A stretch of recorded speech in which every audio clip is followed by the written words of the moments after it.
मेरा आप सभी को आदाब और नमस्कार। मैं मुश्ताक अहमद आप सभी का इस यूट्यूब चैनल पर स्वागत करता हूं।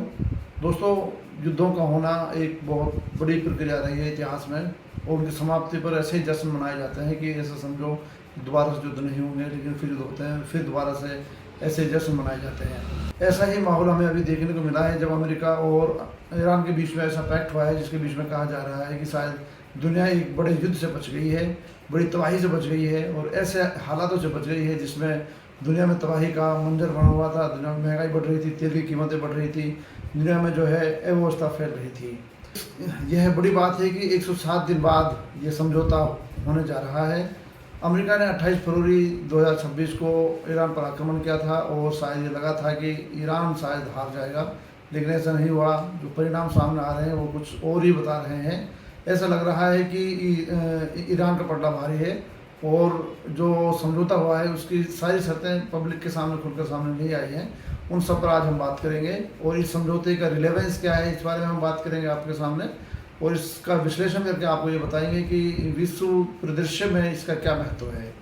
और मिडिल ईस्ट में जो ये एक जो युद्धों की परिपाटी चली आ रही है या तनाव हमेशा पनपता रहता है, इस बीच में इसके क्या हालात बनेंगे, इजराइल को इससे क्या लाभ होगा, क्या हानि होगी, इस बारे में हम बात करेंगे। और गल्फ कंट्रीज़ के बारे में भी हम बात करेंगे कि उन पर क्या असर इसका पड़ेगा, और भारत को लेकर भी हम बात करेंगे कि भारत की क्या स्थिति इसको लेकर रहेगी। तो सभी इस वीडियो के साथ जुड़े रहिए, सभी इसके साथ कनेक्ट रहिएगा, मेरी सभी से गुजारिश है। और इस चैनल को सब्सक्राइब कीजिएगा, इसके साथ जुड़िएगा, इसको शेयर कीजिएगा अपने सभी दोस्तों के साथ, क्योंकि ये हम वीडियो जो आपके लिए लेकर आते हैं बहुत इंपॉर्टेंट होते हैं। आपके लिए, स्टूडेंट्स के लिए खासतौर से ये बहुत मायने रखती हैं, क्योंकि आपकी तैयारी के लिए बहुत ज़रूरी होती है, आपके ज्ञानवर्धन के लिए ज़रूरी होती है, और सभी के लिए बहुत ज़रूरी होती हैं। तो इनके साथ आप जुड़िए। आइए वीडियो को आगे बढ़ाते हैं। वैसे इस समझौते की बातें सारे खुलकर जनता के सामने नहीं आई हैं, क्योंकि 19 तारीख को जेनेवा में इस पर औपचारिक तौर पर हस्ताक्षर होंगे। अभी समय है। कुछ लोगों का मानना तो यह है कि यह समझौता भी शायद ही पूरा हो पाए, क्योंकि दोनों के बीच में अविश्वास की डोर बहुत मजबूत है, और इसको तोड़ने वाली जो ताकतें हैं वो भी बहुत मजबूत हैं। लेकिन फिर भी हम मान कर चलते हैं कि समझौते की तारीख जब निश्चित हो ही गई है, तो ये समझौता जो है 19 तारीख को जेनेवा में इस पर हस्ताक्षर किए जाएंगे। दोनों देशों की अथॉरिटीज़ ईरान और अमेरिका की इस पर साइन करेंगी। तो मानकर चलिए कि फिलहाल सहमति बन चुकी है। तो पहली बात तो इसमें दोनों तरफ से 60 दिन के लिए युद्ध विराम होगा, यानी दोनों देश एक दूसरे पर आक्रमण नहीं करेंगे, पहली बात। दूसरी बात इसलिए होगी कि हॉर्मुज स्ट्रेट है, यानी हॉर्मुज की जो खाड़ी है उसको जो है खोला जाएगा, ईरान उसको खोलेगा, और उसके जो ब्लॉकेड है जो अमेरिका ने लगा रखा है, अमेरिका भी उसको खोलेगा। एक जो विवादास्पद जो दोनों तरफ से बयान आए हैं, जो उसका इंटरप्रिटेशन दिया जा रहा है हॉर्मुज स्ट्रेट का, अमेरिका कह रहा है कि उस पर ईरान जो है टोल टैक्स वसूल नहीं कर सकता, जबकि ईरान की तरफ से कहा गया है कि आप उस पर टोल टैक्स वसूल करेंगे। लेकिन दोनों के बीच की स्थिति खुलकर ये आई है सामने कि अमेरिका इस बात पर सहमत हुआ है कि 60 दिन तक वहाँ पर कोई टोल टैक्स वसूल नहीं किया जा सकता, लेकिन 60 दिन के बाद ईरान वहाँ से टोल टैक्स वसूल कर सकता है। कुल मिलाकर ये बात भी ईरान के फेवर में है। 60 दिन कोई बहुत ज़्यादा नहीं होते, 60 दिन बाद ईरान जो है वहाँ पर अपना टोल टैक्स वसूल करना शुरू कर सकता है। ईरान के लिए बहुत ही बड़ी बात है, क्योंकि ईरान के साथ साथ ओमान ने भी दावा किया है वो भी टोल टैक्स लगाएगा। तो इस तरह से ये एक ईरान के पक्ष की बात हुई, कह सकते हैं आप। इसके साथ साथ अगला पॉइंट ये हो सकता है कि वहाँ से जब ब्लॉकेड हटेगा तो वहाँ से बहुत सारे जहाज जो वहाँ से निकलेंगे, कई महीनों से जो वहाँ पर जहाज खड़े थे उनकी आवाजाही शुरू होगी, और इसके साथ साथ जो तेल की कीमतें जो पूरी दुनिया में बढ़ी हुई हैं उन पर असर पड़ेगा। तेल की कीमतें घटेंगी और जो गैसेज की कीमतें घटेंगी। इसके साथ साथ जो है दुनिया में दोबारा से जो है महंगाई का स्तर थोड़ा कम हो सकता है। इस तरह की संभावना हम व्यक्त कर सकते हैं। अमेरिका के इंटरफेरेंस से विदेशों में $25 अरब का जो विदेशी पूंजी अटकी हुई है उसको रिलीज़ किया जाएगा, वो ईरान को मिलेगी। तो ईरान जो है उसको प्राप्त करेगा, और उसके लिए अभी से रिलीज़ करना शुरू कर दिया है। कतर ने तो उसके लिए शुरुआत भी कर दी है। ये जो पूंजी है बहुत बड़ी मात्रा में ईरान को मिलेगी। इसके साथ साथ ईरान के परमाणु कार्यक्रम पर विस्तृत चर्चा होगी अगले 60 दिनों के बाद, और 60 दिनों के अंदर भी विस्तृत चर्चा होगी। और ईरान ने विश्वास दिलाया है कि वो परमाणु कार्यक्रम को अपने 60% से ज़्यादा अधिक जो है वो जो इनरिच नहीं करेगा। ईरान हालांकि इस बात को पहले भी कह रहा था, और ईरान ने ये बात युद्ध के दौरान भी कही थी, और ईरान इस बात को अभी भी कह रहा है। अमेरिका ने युद्ध किया था तो ईरान ने उस समय भी ये बात कही थी, और अमेरिका का दावा था कि यूरेनियम संवर्धन जो ईरान ने किया है इसको हमें वापस कर दिया जाए, हम इसको लेकर जाएंगे, क्योंकि हम इसके पास कुछ छोड़ना ही नहीं चाहते। जबकि किसी भी संप्रभु राष्ट्र के लिए ये अच्छा नहीं है, अच्छा संकेत नहीं है। अमेरिका को शायद ये लग रहा था कि वेनेजुएला की तरह वो इस तरह ही कोई कार्य करके दिखाएंगे जिसकी वजह से वो जो है पूरी दुनिया में मशहूर हो जाएंगे। ऐसा नहीं हुआ। ईरान और वेनेजुएला में बहुत अंतर है। ईरान ने ऐसा नहीं होने दिया और ईरान उसी बात पर टिका रहा, आज भी उसी बात पर टिका हुआ है और पहले उसी बात पर टिका हुआ था। जैसा कि मैंने अभी आपको बताया था कि अमेरिका ने ईरान पर 28 फरवरी को आक्रमण कर दिया था, जिसकी वजह से ईरान को बहुत नुकसान हुआ। उसके इंफ्रास्ट्रक्चर को नुकसान हुआ, उसके बिजलियों को, उसके रोड्स को, उसके न्यूक्लियर साइट्स को नुकसान हुआ, जिसकी वजह से ईरान जो है काफ़ी पीछे चला गया। तो ईरान जो है उसने दावा किया था कि हमारे नुकसान की भरपाई अमेरिका करेगा। अमेरिका इस बात के लिए सहमत हुआ है। उसने $300 अरब का अमेरिका ने कहा है कि वो इसकी भरपाई करेगा और $300 अरब जो है वो ईरान को देगा। पूरी दुनिया को पता है कि अमेरिका ने ईरान में रिजीम चेंज करने के लिए क्या नहीं किया और अमेरिका ने वहाँ पर कोशिश की थी कि वहाँ की मौजूदा सरकार को विस्थापित करके वहाँ पर पहलवी की सरकार को स्थापित किया जाए। इसके लिए वहाँ पर डेमोन्स्ट्रेशन हुए, काफ़ी लोग मारे भी गए। और आपको जो पता होगा कि अमेरिका ने पहला ही अटैक जब ईरान पर किया था 28 फरवरी को, उसमें ईरान के सुप्रीम लीडर आयतुल्लाह खमैनी को मार दिया था और अमेरिका ने घोषणा की थी कि नया शासन स्थापित किया जाएगा और उसके साथ साथ जो है बहुत सारे कमांडर मारे गए थे। उसके बावजूद अगली जो लीडरशिप आई उसने बहुत अच्छी तरह से ईरान को संभाला और ईरान को संभालते हुए उन्होंने ईरान को और मजबूत बनाया। खास बात यही कि IRGC का प्रभाव बढ़ गया था, उसके बावजूद जो है बहुत अच्छे डिसीजन उन्होंने लिए, डिप्लोमेटिकली काफ़ी मजबूत ईरान को बनाया। और आज की तारीख में हम कह सकते हैं कि ईरान को बदला भारी है, क्योंकि अमेरिका ने जो फैसले किए हैं उसमें ईरान का नुकसान नहीं दिख रहा कहीं भी। ईरान वहीं पर है जहाँ पर वो खड़ा था, बल्कि अमेरिका झुकता हुआ दिखाई दे रहा है। ईरान और अमेरिका के बीच का ये समझौता सिर्फ जो है दो शक्तियों के बीच नहीं है, बल्कि ये पूरे विश्व परिदृश्य को प्रभावित करने वाला समझौता है, क्योंकि इससे कहीं ना कहीं पूरी दुनिया प्रभावित होगी।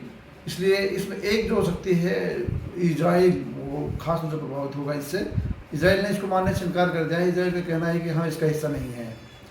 अब इजराइल पहली बार ऐसा हुआ है इतिहास में, इजराइल जब से बना है, अमेरिका और इजराइल के बीच में इतना गैप पैदा हुआ हो, क्योंकि इजराइल को हमेशा अमेरिका की ढाल मिलती है और इजराइल अमेरिका की ढाल पर हमेशा काम करता है। इजराइल अगर इतना ज़्यादा डिफरेंस पैदा हो जाएगा तो इजराइल के लिए बहुत सारी दिक्कतें पैदा हो जाएंगी। आपको पता होगा कि इजराइल ने पिछले 2.5 वर्षों में लेबनान, गाज़ा और सीरिया के 1000 वर्ग किलोमीटर क्षेत्र पर कब्जा किया हुआ है। वो ये चाहता है कि यहाँ से वो सेना कभी नहीं हटाएगा, यहाँ पर वो हमेशा कब्जा करना चाहता है। इसलिए उसने कहा है कि वो अपनी सैन्य क्षमताओं को और बढ़ाएगा और इस क्षेत्र से कभी हटेगा नहीं। इसलिए वो इस समझौते का हिस्सा नहीं है। और ख़ास बात यह है कि जब ये समझौता हो रहा था, इससे 1 घंटा पहले ही उसने जो है बेरूत पर आक्रमण किया। ट्रंप ने इजराइल के लिए यहाँ तक कहा कि अगर वो उसके साथ नहीं होता तो ईरान जैसी न्यूक्लियर शक्ति उसको ख़त्म कर देती। इसलिए उनको अमेरिका का शुक्रगुजार होना चाहिए। अमेरिका और इजराइल के बीच इस तरह की इससे पहले कभी भी इस तरह की तरक्की पैदा नहीं हुई थी। शायद ऐसा लगता है कि अमेरिका भी अब जो है जूझ लोभी से बाहर निकलना चाहता है। वो नए विश्व ऑर्डर जो आ रहा है उसको नए तरीके से देखना चाहता है। इस युद्ध के दौरान कम से कम 5 बार नेतन्याहू को ट्रंप की नाराज़गी झेलनी पड़ी।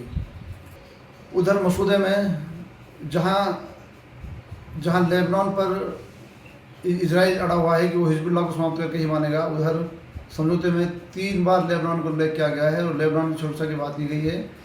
और समझौते में ये भी कहा गया है कि क्षेत्रीय अखंडता पर बहुत ज़्यादा जोर दिया जाएगा।